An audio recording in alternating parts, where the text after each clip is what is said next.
Halo, selamat datang kembali di channel Removie. Dan buat yang baru pertama kali berkunjung, Mimin ucapkan selamat bergabung. Mantap. Gimana kabarnya? Mimin harap kita semua dalam keadaan sehat. Film yang akan Removie dongengkan kali ini berjudul Island Zero tahun 2018. Oke, langsung saja. So, kita buka pintu teaternya.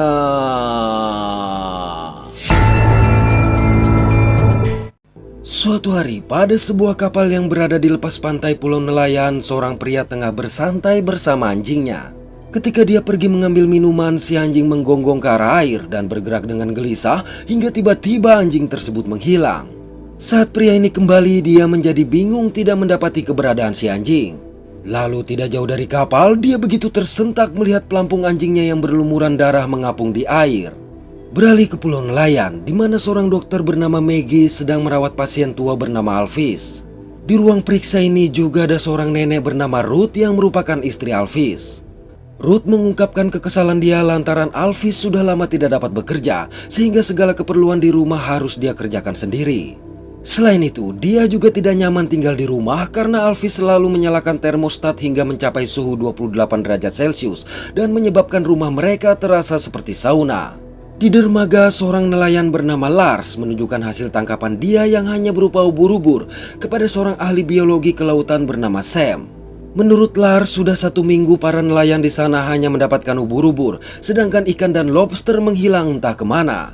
Melihat hal ini, Sam menduga telah terjadi sesuatu karena ubur-ubur biasanya datang di musim panas pada bulan Juli, sementara saat itu mereka sudah berada di musim dingin pada bulan Desember.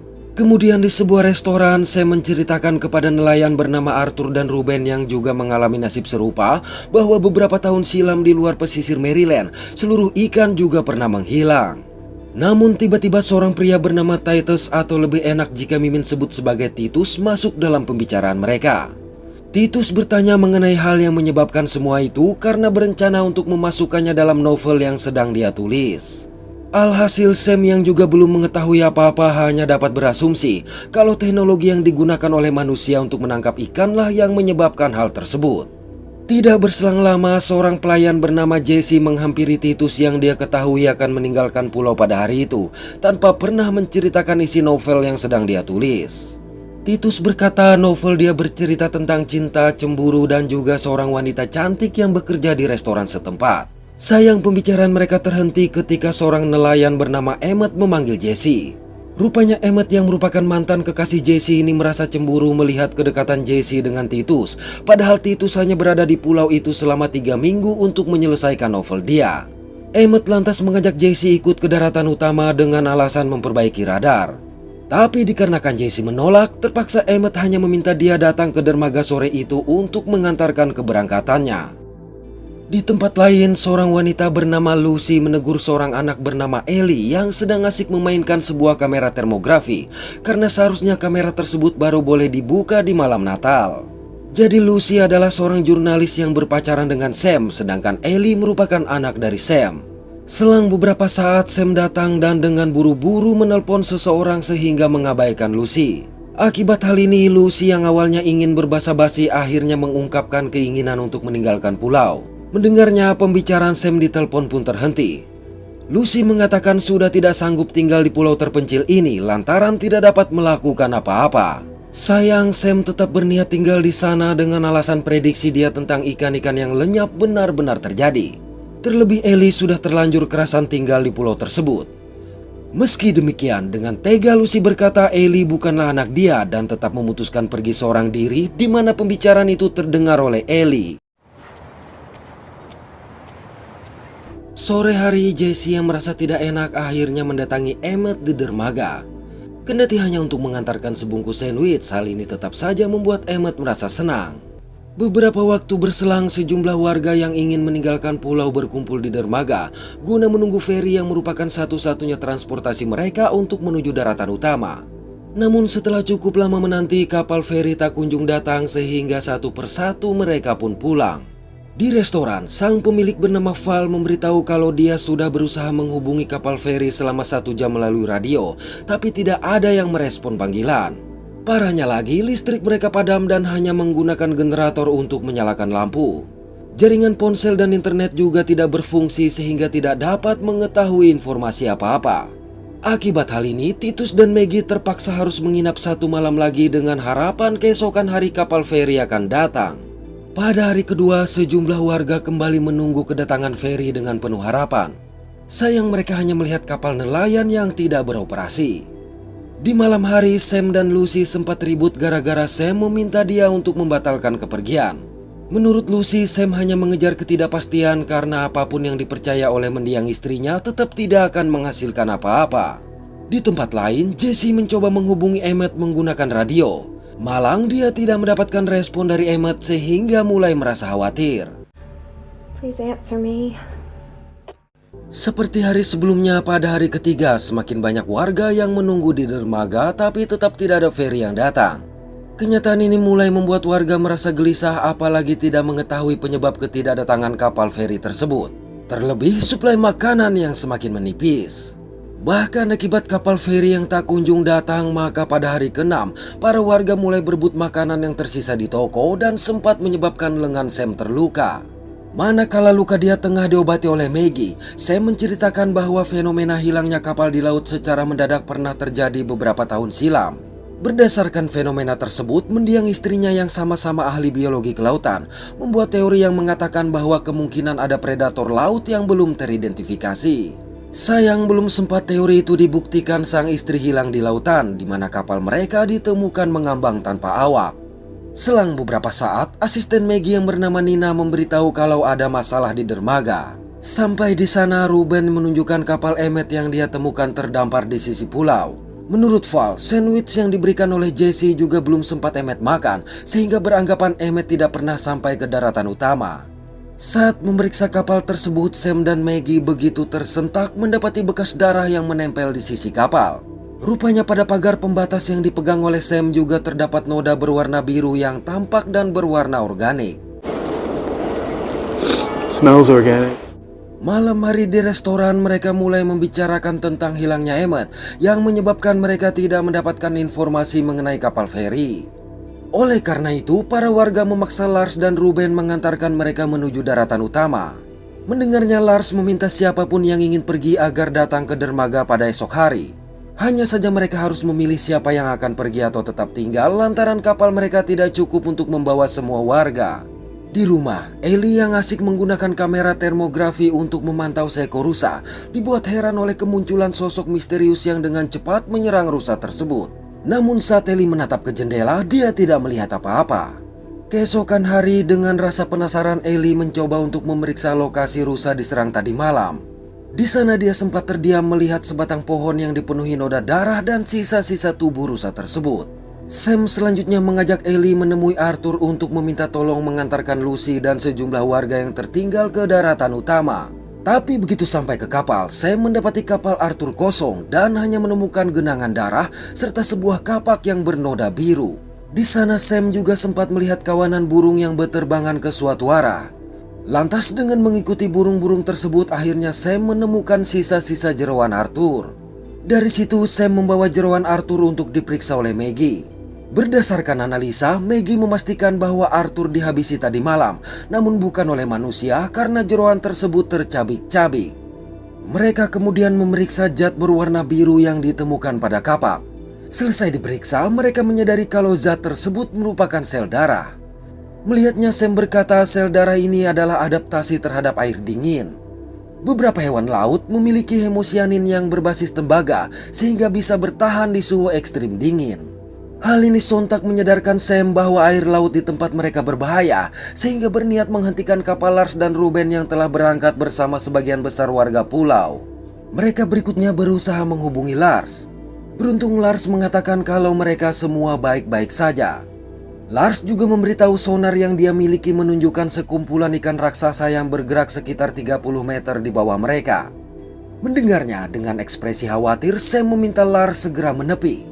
Naas belum selesai Sam memberi penjelasan, bersamaan dengan itu pula terdengar teriakan panik hingga akhirnya sambungan itu terputus. Lars! Hey! Setelah kejadian yang menghilangkan sebagian besar nyawa penduduk pulau ini, Lucy meminta Sam menceritakan tentang penelitian dia kepada orang-orang yang tersisa.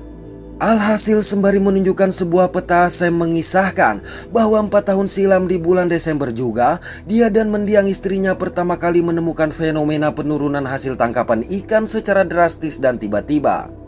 Mereka telah menguji kadar racun, perubahan suhu, hingga berbagai hal terkait, namun tidak berhasil menemukan penjelasan apa-apa. 1 tahun berselang, fenomena yang sama pun terjadi di tempat lain lagi. Oleh karenanya, berdasarkan arus teluk, Sam memprediksi fenomena hilangnya ikan dan kematian para nelayan tahun ini terjadi di pulau itu. Di mana ternyata prediksi dia benar. Bahkan sonar yang dilihat oleh Lars tadi sama dengan yang dilihat oleh istri dia dulu. Jadi tujuan dia datang ke pulau itu adalah untuk membuktikan teori sang istri mengenai predator laut yang belum teridentifikasi. Esok hari, Jesse berangkat untuk mengantarkan kayu bakar dan makanan ke rumah Nina. Setibanya di sana, Jesse mendapati musik menyala dan kaca jendela yang pecah. Namun begitu membuka pintu kamar, alangkah terperanjatnya Jesse melihat sisa kerangka Nina yang tergeletak di atas ranjang. Saat keluar, Jesse segera memanggil Sam yang kebetulan melintas. Setelah memeriksa kondisi Nina, sontak Sam yang teringat akan Alvis dan Ruth bergegas pergi ke rumah mereka yang berada tidak jauh dari situ. Di depan pintu, Sam sempat menemukan noda darah sehingga membuat dia khawatir. Tapi seketika itu pula rasa khawatir tadi hilang tatkala mendapati Ruth dan Alvis baik-baik saja. Ruth berkata Alvis masih belum sehat dan suhu ruangan yang mencapai 28 derajat Celcius sudah membuat dia tidak betah. Oleh karena itu, Sam mengajak mereka berkumpul ke penginapan milik Val. Sampai di penginapan, Ellie menunjukkan hasil rekaman kamera termografinya. Melihat makhluk aneh berwarna biru dari kamera tersebut, Sam menyimpulkan makhluk tersebut berdarah dingin. Menurut dia, hewan amfibi dapat berada di darat maksimal selama 1 jam, sehingga mereka berasumsi makhluk itulah yang menyerang ikan dan para warga. Setelah mengetahui bahwa rumah Nina berjarak sekitar 91 meter dari air, maka Maggie menyadari penginapan tersebut berada lebih dekat dengan air. Akibat hal ini, mereka mulai mempersiapkan senjata. Dikarenakan hanya memiliki 4 peluru, maka Sam dan Maggie pergi ke rumah Arthur untuk mencari amunisi tambahan. Malam hari ketika Ellie dan Titus tengah mengawasi kondisi di luar menggunakan kamera, tiba-tiba muncul sesosok makhluk aneh yang mulai mendekati penginapan.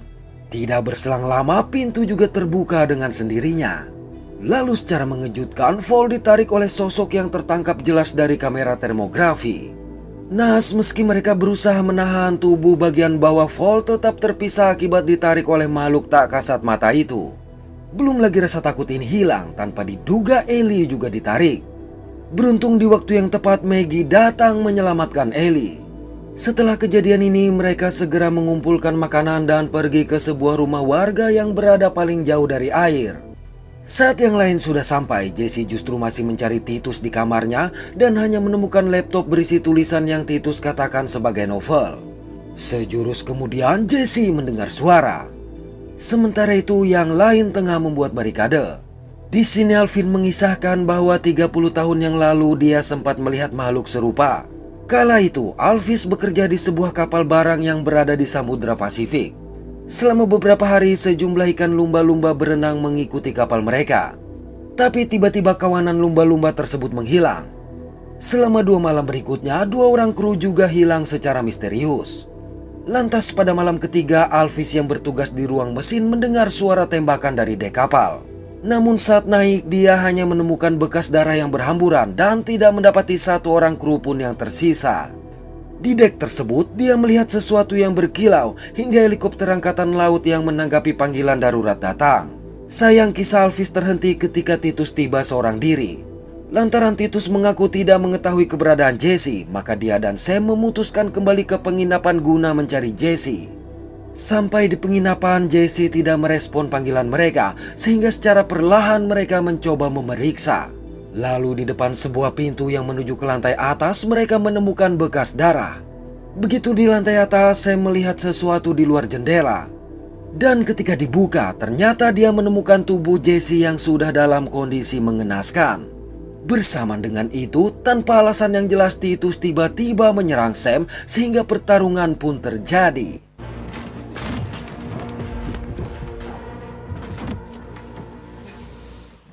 Setelah berhasil mengalahkan Titus, Sam menggiring Titus kepada yang lain dan memberitahu kalau Jesse telah dihabisi oleh Titus yang dia duga dijadikan sebagai umpan.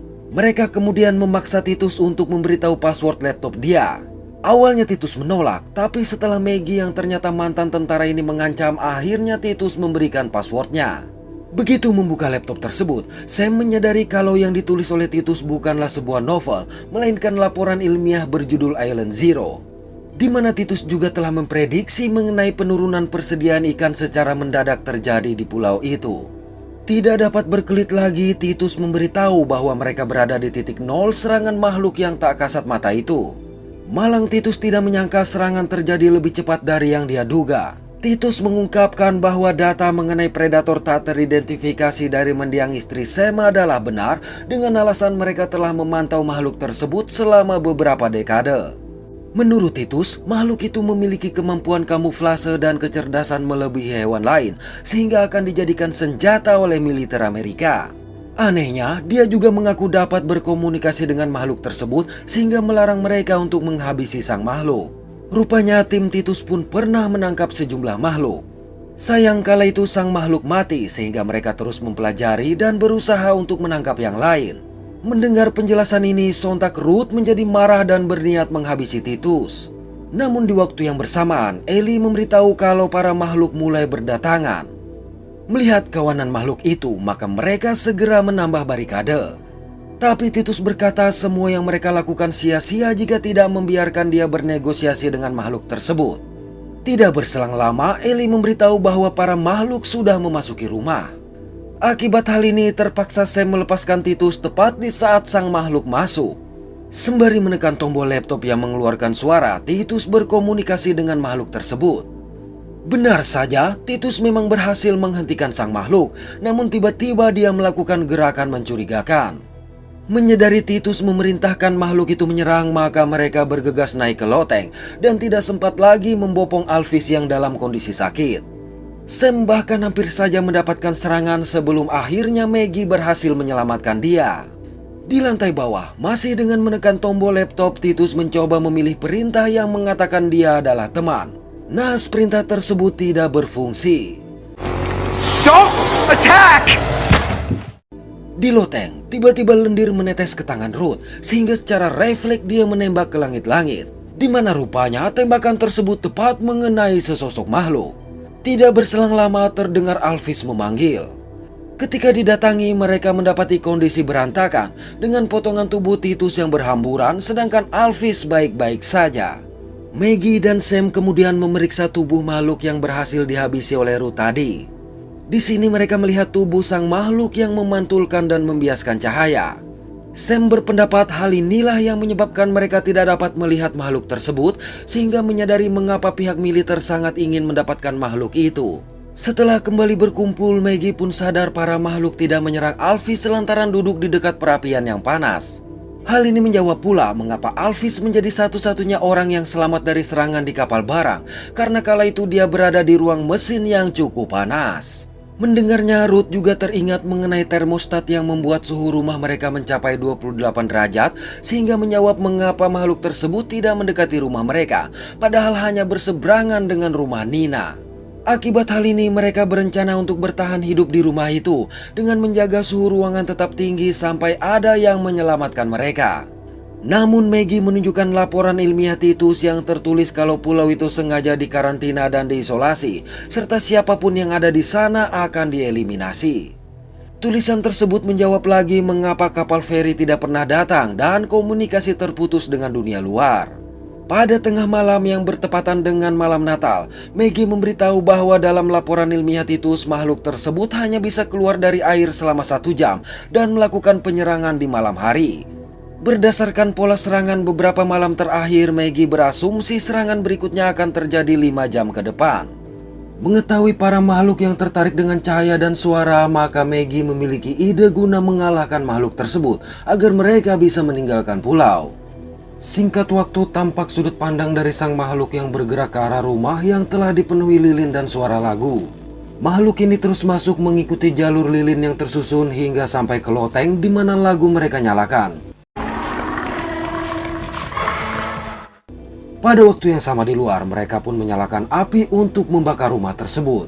Selang beberapa saat, mereka melihat sebuah helikopter mendekat. Menyadari berada di dalam bahaya, maka Maggie mengajak mereka segera pergi. Tapi Lucy yang mengira helikopter akan menyelamatkan mereka memutuskan tetap menunggu. Naas bersamaan dengan itu, sesuatu yang tidak terlihat menarik lengan Lucy hingga terpisah. Melihatnya, Sam menjadi sangat terpukul dan mengabaikan ajakan Maggie. Akibat hal ini, terpaksa Maggie harus meninggalkan mereka. Sampai di pinggir pantai, Maggie tidak dapat menjawab ketika Ellie menanyakan keberadaan Sam dan Lucy. Sementara itu, tampak sejumlah orang mendatangi Sam dan Lucy. Tidak berselang lama, mereka mendengar suara tembakan sehingga Ellie berniat mendatangi sang ayah. Namun Maggie mencegah dan berkata tugasnya adalah untuk menjaga Ellie tetap hidup. Oleh sebab itu, apapun yang terjadi mereka harus segera pergi. Beberapa waktu berlalu, dengan terus mendayung, Maggie berhasil membawa Ellie, Alvis, dan Ruth menjauhi pulau. Maggie juga tidak akan menyalakan mesin perahu karena hal itu akan menimbulkan suara, kendati dia harus mendayung sejauh 64 km menuju daratan utama.